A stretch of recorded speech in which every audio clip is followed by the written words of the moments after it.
नमस्कार दोस्तों, आप सभी का हमारे यूट्यूब चैनल स्पेशल एसएसए में बहुत-बहुत स्वागत है। आज हम लोग डिस्कस करेंगे परसेंटेज चैप्टर का पार्ट 2। इससे पहले हम सब ने पार्ट 1 देखा, जिसमें हमने काफ़ी सारे बेसिक्स और प्रॉफिट और लॉस के बेसिक टर्म को समझा। इस चैप्टर में हम कुछ और कॉन्सेप्ट और प्रैक्टिस करेंगे, लेकिन उससे पहले हम लोग रिवाइज़ करेंगे हमने पिछले पार्ट में क्या सीखा है। तो हमने कुछ टर्म सीखा था, जैसे कि हमने एक टर्म सीखा था सीपी।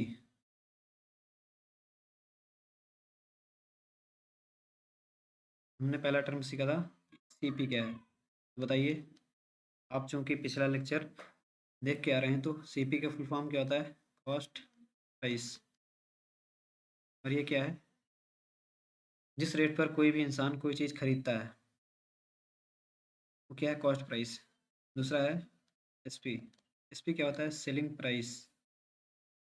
सेलिंग प्राइस ये क्या है? अगर कोई इंसान मान लीजिए कोई सामान खरीदता है, कोई दुकानदार है तो उसे बेचेगा भी, तो जिस रेट पर बेचता है वो क्या है? Selling price. कॉस्ट प्राइस को क्या बोलते हैं? क्रय मूल्य। क्रय मूल्य। और सेलिंग प्राइस क्या होता है? विक्रय मूल्य। नाम से पता चल रहा होगा, क्रय मतलब होता है खरीदना और विक्रय मतलब होता है बेचना। इसके अलावा हमने एक और टर्म एमपी। एमपी मतलब होता है मार्क्ड प्राइस। Marked price.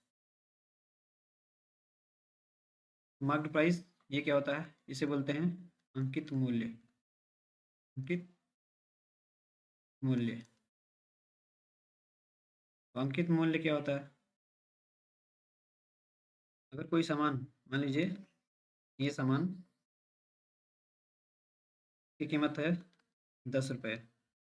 अगर कोई सामान ये खरीदता है और उसके पास आता है सामान, तो उसके लिए सीपी होगा। अब सामान उसके पास आया, लेकिन उसने अपने हाथ से उसके प्राइस को चेंज कर दिया। उसने उसको कर दिया 15 रुपीज़। तो हो जाएगा मार्क प्राइस। और जिस रेट पर बेचेगा, मान लीजिए उसने इसको 12 रुपये में बेचा, तो ये इसके लिए क्या हो जाएगा? Selling price. फिर उसके अलावा हमने और टर्म्स डिस्कस किया था, जैसे कि डिस्काउंट। डिस्काउंट क्या होता है कि जैसे मान लीजिए अब यहाँ पर 15 रुपीज़ मार्क प्राइस है। 15 रुपीज़ उस पर लिख दिया गया है कि ये सामान 15 रुपीज़ का है, लेकिन बेचा गया उसे 12 रुपीज़ में। तो यहाँ पे देख रहे हैं कि 3 रुपये का छूट मिला है। ये जो छूट है ये क्या है? डिस्काउंट। तो हमने डिस्कस किया था। उसके अलावा हमने इसी में से कुछ टर्म डिस्कस किया था, जैसे कि प्रॉफिट परसेंटेज। तो प्रॉफिट या लॉस दोनों की जो कैलकुलेशन है वो सीपी पर होती है। क्रय मूल्य पर ही पता लगाया जाता है कि कितने का लाभ हुआ है या फिर कितने की हानि हुई है। तो अगर प्रॉफिट हुआ है तो प्रॉफिट यहाँ पे लिख दीजिए कितने रुपए का हुआ है, 100 से मल्टीप्लाई कर दीजिए 100% से। इसी तरीके से आपको लॉस परसेंट पता करना है कि कितने प्रतिशत की हानि हुई है, वो भी सीपी पर होगा। फर्स्ट प्राइस कितने में आप खरीद के लाए थे और कितने रुपए का आपको हानि हुआ है, तो लॉस यहाँ पर लिखिए 100% से मल्टीप्लाई करिए, आपको क्या मिल जाएगा? Loss percentage. इसी तरीके से अगर आपको पता करना है डिस्काउंट परसेंटेज, तो आपको क्या करना होगा? आपने कितना उस पे मार्क प्राइस कितना था और फिर डिस्काउंट कितने का दिया गया है, उसे 100% कर देंगे, आपको डिस्काउंट परसेंटेज मिल जाएगा। 100% से मल्टीप्लाई करेंगे तो डिस्काउंट परसेंटेज मिल जाएगा। तो ये कुछ कॉमन और बेसिक टर्म थे जिसको हमने प्रॉफिट एंड लॉस के पहले पार्ट में डिस्कस किया था। तो ये अब हमारा प्रॉफिट एंड लॉस का दूसरा पार्ट है, जिसमें हम कुछ और कॉन्सेप्ट और उसकी प्रैक्टिस करेंगे। तो अगर आपने हमारा पहला पार्ट देखा है प्रॉफिट एंड लॉस का, तो अच्छी बात है, अन्यथा आप पहला पार्ट देखिए और उसके बाद ही दूसरा पार्ट देखिए। चलिए शुरू करते हैं। हमारा पहला कॉन्सेप्ट है concept of dishonest dealer.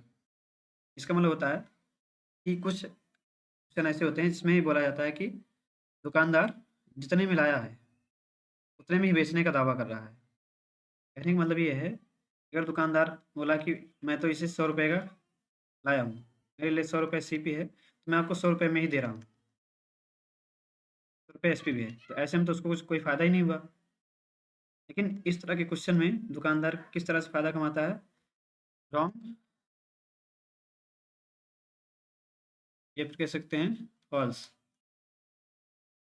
False wait का इस्तेमाल करके वो प्रॉफ़िट कमाता है। तो इस तरह के सवाल देखेंगे। इसमें हमारा पहला क्वेश्चन है कि एक जो है बेईमान दुकानदार है, वो 1 किलो के बजाय 850 ग्राम वज़न उपयोग करता है। मतलब देना चाहिए तो उसको 1 किलोग्राम, लेकिन दिया कितना? 850 ग्राम। तो इसे बताना है कि उसका प्रॉफ़िट परसेंट कितना होगा। चलिए, तो उसको देना कितना चाहिए था? उसको देना चाहिए था, उसको देना चाहिए था 1000 ग्राम, ठीक? 1000 ग्राम देगा, 1 ग्राम 1000 ग्राम देना चाहिए था, लेकिन उसने दिया 850, लेकिन पैसा 1000 ग्राम का पूरा लिया ना। पैसा तो कस्टमर से बोले, कस्टमर को तो पता नहीं है 1000 ग्राम मिल रहा है, कितना मिल रहा है, वो तो मान रहा है कि हमें पूरा 1000 ग्राम मिल रहा है, इसलिए 1000 ग्राम का पैसा देगा, लेकिन कस्टमर को मिलेगा कितना? 850 ग्राम। तो जो दुकानदार है, वो ये जो गैप है 150 ग्राम्स का, यही उसका प्रॉफिट बनेगा। दुकानदार अपने मन में सोचेगा कि मैंने इसको 850 ग्राम दिया है, लेकिन पैसा लिया 1000 ग्राम का, तो फ़ायदा कितने हो गया? 150 ग्राम का। तो यही है 15/85। अब अगर इसे हम फर्दर सॉल्व करेंगे, हमारा आ जाएगा 3/17, तो क्या हो जाएगा? 300/17%। और अगर इसे हम सॉल्व करते हैं तो 17 बन जा 17, 17 7 जा 119। उसके बाद फिर 5 आंसर हमारा मैच कर जाएगा। ठीक है, तो यहाँ पर इस तरह के सवाल में कुछ नहीं है, बहुत ही आसान होता है। इसमें देखना होता है कि कस्टमर को कितना मिला, वही हमारा सीपी बनेगा। उसी सीपी पर हम कैलकुलेशन करेंगे। कस्टमर को मिला है 850 ग्राम, और दुकानदार ने पैसा लिया है 1000 ग्राम का, तो 150 ग्राम का एक्स्ट्रा पैसा लिया है, और यही 150 ग्राम ही उसका प्रॉफिट है। यही 150 ग्राम जो एक्स्ट्रा मिला है दुकानदार को गलत वेट का इस्तेमाल करके, यही जो है उसका प्रॉफिट है। चलिए नेक्स्ट क्वेश्चन देखते हैं। यहाँ पर भी वही एक शॉपकीपर है, कहता है कि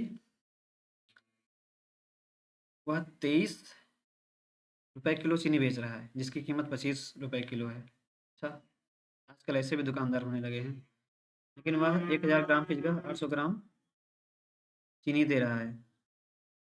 तो यहाँ पर दो सिनेरियो बन रहा है। एक में तो कह रहा है कि मेरा सीपी है 25, मैं एसपी में 23 रुपये में बेच रहा हूँ, तो यहाँ पर तो उसको नुकसान हो रहा है, लॉस हो रहा है। तो लॉस कितना हो रहा है? 2 का लॉस, 25 पे सीपी है, ये आ जाएगा 8%, ठीक। लेकिन यहाँ पर नुकसान हो रहा है तो लॉस हो जाएगा। दूसरा सिनेरियो ये है कि कह रहा है कि 1000 ग्राम की जगह 800 ग्राम यूज़ करता है, तो ये 200 ग्राम का फ़ायदा कमा रहा है 800 ग्राम पर। इसकी वैल्यू क्या आ जाएगी? 1/4, क्योंकि है 25%। तो एक सिनेरियो में 8% का नुकसान हो रहा है, लॉस हो रहा है, और दूसरे सिनेरियो में 25% का गेन कर रहा है। अब इन दोनों परसेंटेज को हमें कंबाइन करना होगा, ठीक। तो अगर हम कंबाइन करते हैं तो फार्मूला आपको परसेंटेज में बताए थे, यहाँ पे सक्सेसिव परसेंटेज बता रहे थे, वहाँ पे इस फार्मूले का यूज़ करके हम इन दोनों को कंबाइन कर सकते हैं। तो -8 + 25 -8 × 25 ऑन में 100।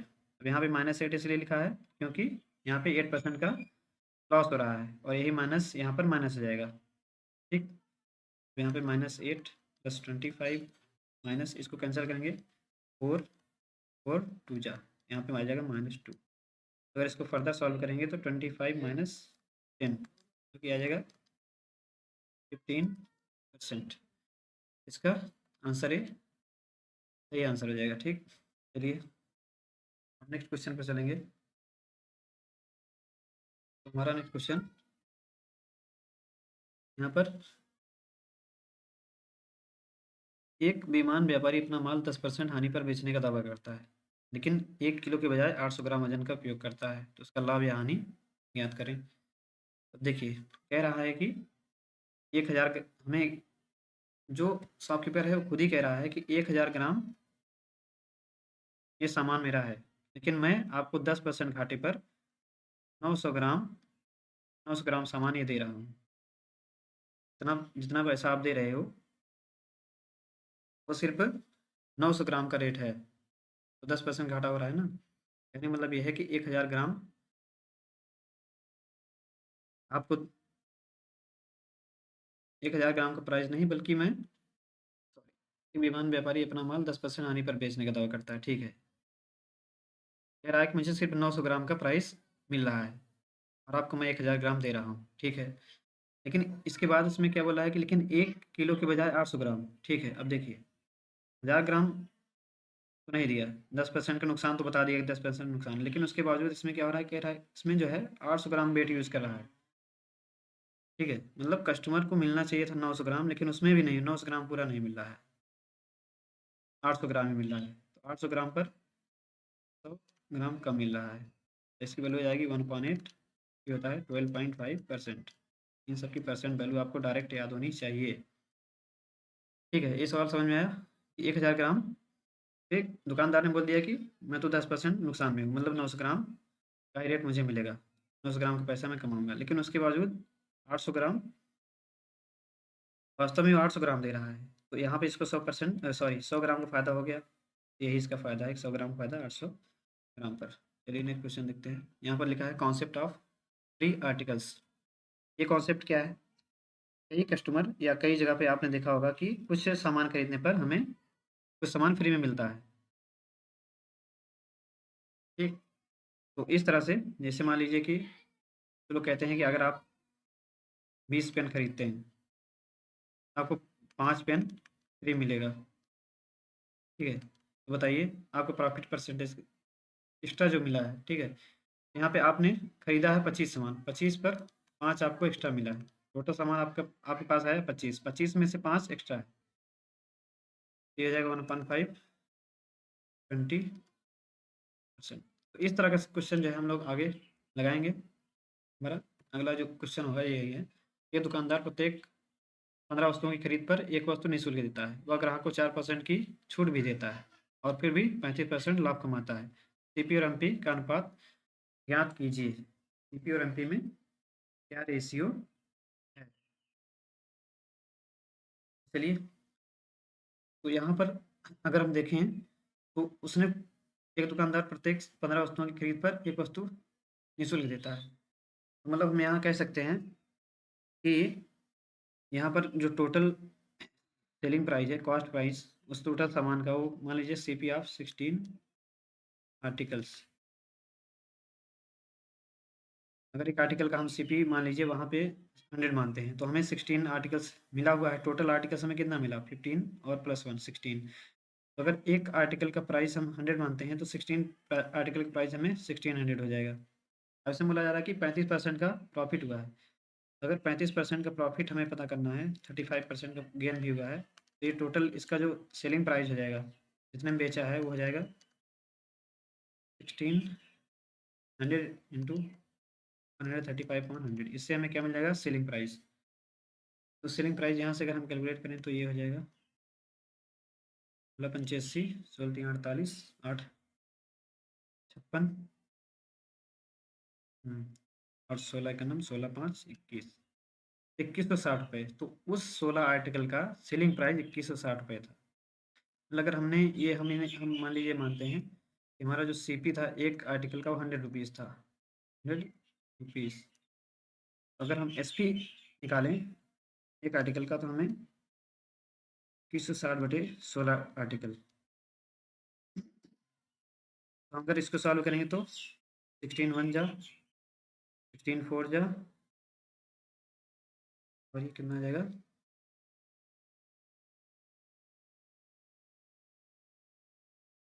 16 1 जा 16, यहाँ पे 5, 16 4 जा फिर से हो जाएगा 144। चलिए, तो यहाँ पर एक आर्टिकल का सेलिंग प्राइस भी हमें मिल चुका है। अब यहाँ पर बोला गया है कि 4% की छूट भी देता है। तो अगर मान लीजिए 4% की छूट देगा, तो हमारा जो सेलिंग प्राइस हो जाएगा वो हो जाएगा 96। अगर 4% का डिस्काउंट मिल गया, मान लीजिए हमारा जो मार्क प्राइस था वो 100 था, सेलिंग प्राइस कितना आ जाएगा 96। अगर 96 के एसपी पर हमें, अगर एसपी हमारा 96 था, हमें हमारा मार्क प्राइस कितना था 100, 100 के मार्क प्राइस पर सेलिंग प्राइस कितना बन जाएगा 96। इसी तरह से अगर हमारा जो सेलिंग प्राइस है 144 है, तब हमारा मार्क प्राइस कितना बन जाएगा 100/96 टू 144, ये हो जाएगा 16 96, 16 यहाँ 2, यहाँ पर 3, ठीक, और यहाँ से हो जाएगा 50, ये हो जाएगा 150। यहाँ से हमें ये पता चला कि अगर सेलिंग प्राइस ये देख रहे हैं ना, सेलिंग प्राइस अगर 144 है, ठीक, अगर सेलिंग प्राइस 144 है, तो हमारा ये जो मार्क प्राइस है कितना हो जाएगा 150। तो यहाँ से हमें मार्क प्राइस भी मिल गया है, रुपीज़ 150। कॉस्ट प्राइस हमने कितना माना है ₹100। पर हमें रेशियो पूछा जा रहा है, कॉस्ट प्राइस और सेल मार्क प्राइस, इन दोनों का रेशियो क्या आ जाएगा 100 और 150, आएगा 2:2। तो इस तरह से अगर इसमें हमें टिक करना होगा कौन सा ऑप्शन सही होगा, तो ये 50%, 50% बढ़ गया है, मार्क प्राइस सेलिंग प्राइस से 50% बढ़ गया। चलिए नेक्स्ट क्वेश्चन देखते हैं। इसमें बोला गया है सेम सीपी और एसपी। कुछ क्वेश्चन आपने जरूर देखा होगा, जिसमें बोला जाता है कि एक्स आर्टिकल, मान लीजिए एक्स आर्टिकल का जो है सेलिंग प्राइस एसपी वाई आर्टिकल के कॉस्ट प्राइस के बराबर है।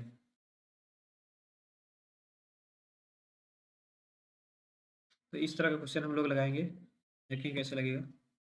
एक दुकानदार ने 20 पेन खरीदे और सामान्य मूल्य पर 15 पेन बेचे, ठीक है। तो यहाँ पर कह सकते हैं कि 20 पेन खरीदे, मतलब cost price of 20 pen is equal to समान मूल्य पर 15 पेन बेचे, सेलिंग प्राइस ऑफ 3 पेन। तो यहाँ पे सीपी एसपी एक तरफ करेंगे और ये हो जाएगा 15/20। यहाँ पे सीपी कितना है 15, एसपी कितना है 20। तो आपने 15 रुपये में खरीदा, 20 रुपये में बेचा, तो आपको 5 रुपये का प्रॉफिट हुआ। अगर 5 रुपये का प्रॉफिट हुआ है,